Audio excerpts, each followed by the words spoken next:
ದ್ವಾರಕೀಶ್ ಅವರು ಭಾಗ್ಯವಂತರು ಸಿನಿಮಾ ಮಾಡಿರ್ತಾರೆ. ಮೊದಲನೇ ಚಿತ್ರ ಮೇಯರ್ ಮುತ್ತಣ್ಣ.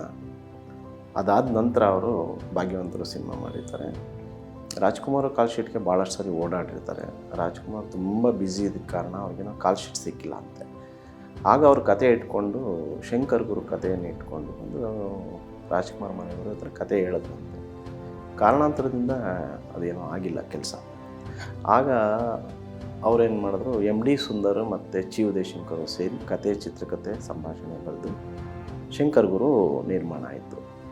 ದ್ವಾರಕೀಶ್ ಅವರು ಆ ಕತೆ ನಂದು ಅನ್ನೋ ಥರ ನಾನು ಮಾಡ್ತೀನಿ, ಆ ಸಿನಿಮಾ ನಿಲ್ಲಿಸಲ್ಲ ಅಂತೇಳಿ ಇದೇ ಉದಯಶಂಕರ್ ಹತ್ರ ಮಾತುಕತೆ ಮಾಡಿ, ಎಮ್ ಡಿ ಸುಂದರ್ ಹತ್ರ ಮಾತುಕತೆ ಮಾಡಿ, ನನಗೇನು ಮಾಡ್ತಿರೋ ಗೊತ್ತಿಲ್ಲ, ನನ್ನ ಕತೆ ನನಗೆ ಬೇಕು ಅಂತ ಕೇಳೋಣ ಅಂತ ಹೇಳ್ತಾಯಿದ್ದೆ. ಆಗ ಕತೆ ಮಾಡಿಕೊಡ್ತೀವಿ, ನಿನ್ನ ಕತೆ ನಿನಗೆ ಕೊಡ್ತೀವಪ್ಪ ಅಂತೇಳಿ ಎಮ್ ಡಿ ಸುಂದರು ಮತ್ತು ಚಿ ಉದಯಶಂಕರ್ ಅವರು ಅವ್ರ ಕತೆ ಮಾಡಿಕೊಟ್ರು. ಆ ಕತೆ ಸಿಂಗಾಪುರ್ ರಾಜ ಕುಳ್ಳ, ಈ ಕತೆ ಶಂಕರ್ ಗುರು. ಎರಡೂ ಕತೆಗಳು ಒಂದೇ ಥರ ಇದ್ದರು, ಪಾತ್ರಧಾರಿಗಳು ಬೇರೆ ಬೇರೆ ಇದ್ದರು. ಅಲ್ಲಿ 3 ಜನ ನಿಭಾಯಿಸಿದ ಕತೆ, ಲೋಕನಾಥ್ ಅವರು ಮತ್ತು ದ್ವಾರಕೀಶ್ ಮತ್ತು ವಿಷ್ಣುವರ್ಧನ್ ಅವರು ನಿಭಾಯಿಸಿದ ಕಥೆಯನ್ನು ಇಲ್ಲಿ ರಾಜ್ಕುಮಾರ್ ಒಬ್ಬರೇ ನಿಭಾಯಿಸಿದ್ರು. 3 ಪಾತ್ರಗಳನ್ನು, ತಂದೆ ಪಾತ್ರ ಮತ್ತು 2 ಮಕ್ಕಳ ಪಾತ್ರವನ್ನು. ಎರಡೂ ವಜ್ರದ ಕಥೆಗಳೇ ಆಗಿರ್ತವೆ. ಮತ್ತು ಆ ಚಿತ್ರದ ಪಾತ್ರಧಾರಿಗಳು ಆಲ್ಮೋಸ್ಟ್ ಅದರಲ್ಲಿದ್ದವ್ರು ಅದರಲ್ಲಿದ್ದಾರೆ. ಉಮಾ ಶಿವಕುಮಾರ್ ಅವರು ಇಲ್ಲಿ ಡಾಕ್ಟ್ರ್ ಪಾತ್ರ ಮಾಡಿದರೆ, ಅಲ್ಲಿ ಹೆಂಡತಿ ಪಾತ್ರ ಮಾಡಿದ್ದಾರೆ. ಕಾಂಚನನ ಪಾತ್ರ ಅವರು ನಿಭಾಯಿಸಿದ್ದಾರೆ. ವಿಲನ್ ಪಾತ್ರದಲ್ಲಿ ಅದೇ ಅವರವರೇ ಇದ್ದಾರೆ. ಅದಕ್ಕೆ ಉದಾಹರಣೆ ತೂಗುದೀಪ ಶ್ರೀನಿವಾಸ್ ಅವರು. ಇದು ಕಾಶ್ಮೀರದಲ್ಲಿ ನಡೆಯುತ್ತೆ, ಅದು ಸಿಂಗಾಪುರಲ್ಲಿ ನಡೆಯುತ್ತೆ. ಎರಡೂ ವಜ್ರದ ಕಥೆಗಳೇ, ಸ್ವಲ್ಪ ಆಜುಬಾಜು. ಈ ಥರ ಕಥೆಗಳು ಕನ್ನಡದಲ್ಲಿ ಭಾಳಷ್ಟು ಇದ್ದಾವೆ. ವಸಂತಗೀತ, ಅದಕ್ಕೆ ನೀ ಬರೆದ ಕಾದಂಬರಿ, ವಸಂತಗೀತ ನೀ ಬರೆದ ಕಾದಂಬರಿ ಆಗುತ್ತೆ. ಸೊ ಭಾಳಷ್ಟು ಕಥೆಗಳು ಆ ಥರ ಹೋಗ್ತಾ ಇರ್ತವೆ, ತುಂಬ ಕಥೆಗಳು. ರಾಜ್ಕುಮಾರ್ ಅವ್ರ ದೇವರ ಗೆದ್ದ ಮಾನವ ಅಂತ ಇದೆ, ಅದು ತಮಿಳಲ್ಲಿ ಮೊದಲು ಒಂದು ಅಂತ ಆಗೋಗುತ್ತೆ. ಅರ್ಜುನ್ ಸರ್ಜಾ ಅವ್ರದ್ದು. ಈ ಥರ ಭಾಳಷ್ಟು ಕಥೆಗಳು ಒಂದೊಂದು ಆಜುಬಾಜು ಆಗ್ತಾ ಇರುತ್ತೆ ಕಥೆಗಳಲ್ಲಿ. ಈಗ ರಾಜ್ಕುಮಾರ್ ಒಬ್ಬರದೇ ಬಲೆ ಜೋಡಿನ ಸಿನಿಮಾ ಕನ್ನಡದಲ್ಲಿ 11 ಸಿನಿಮಾ ಆಗೋಗಿದೆ, ಎಲ್ಲವೂ ಇಟ್ಟೆ. ಒಂದೇ ಕತೆ ಒಂದೇ ಇರುತ್ತೆ, ಬದಲಾವಣೆಗಳು ಭಾಳಷ್ಟು ಆಗುತ್ತೆ. ಅಲ್ಲಿ ಪಾತ್ರಧಾರಿಗಳು ಬದಲಾಗ್ತಾರೆ, ಕತೆ ಒಂದೇ ಇದ್ದರೂ ಚಿತ್ರಕಥೆ ಅಂದರೆ ನಮ್ಮ ಥ್ರೆಡ್ ಒಂದೇ, ಹೂಗಳು ನಾನಾ ರೂಪ. ನೀವು ಶಂಕರ್ ಗುರು ಗಮನಿಸಿ, ಟೈಟಲ್ಲು ಸಿಂಗಾಪುರ್ ರಾಜಕುಮಾರ್ ಶಂಕರ್ ಗುರು ಗಮನಿಸಿದ್ರೆ ಮ್ಯೂಸಿಕ್ ಡೈರೆಕ್ಟ್ರು ಬೇರೆ ಬೇರೆ ಇದ್ದಾರೆ. ರಾಜನ್ ನಾಗೇಂದ್ರ ಮತ್ತು ಉಪೇಂದ್ರ ಕುಮಾರ್ ಇದ್ದಾರೆ.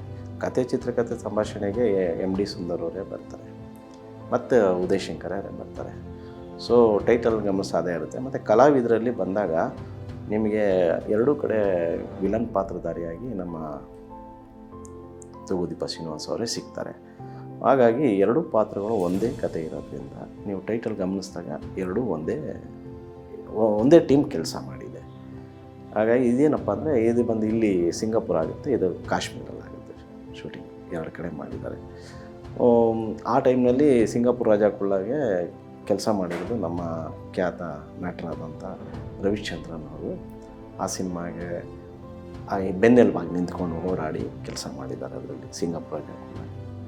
ಸೊ ಅದನ್ನು ನೀವು ಹಾಡುಗಳಲ್ಲಿ ಕೆಲವು ಕಡೆ ಆ ಸ್ಟಿಲ್ಗಳು ನಾವು ಗಮನಿಸಿದಾಗ, ಆ ಸಮಯದಲ್ಲಿ ರವಿಚಂದ್ರನ್ ಚಿಕ್ಕ ಹುಡುಗ, ಹಾಡುಗಳಲ್ಲೆಲ್ಲ ಅವರು ಡ್ಯಾನ್ಸ್ ಮಾಸ್ಟರ್ ಜೊತೆಲೆಲ್ಲ ಇದ್ದಾರೆ, ಸ್ಟಿಲ್ಸಲ್ಲಿ ಇದ್ದಾರೆ.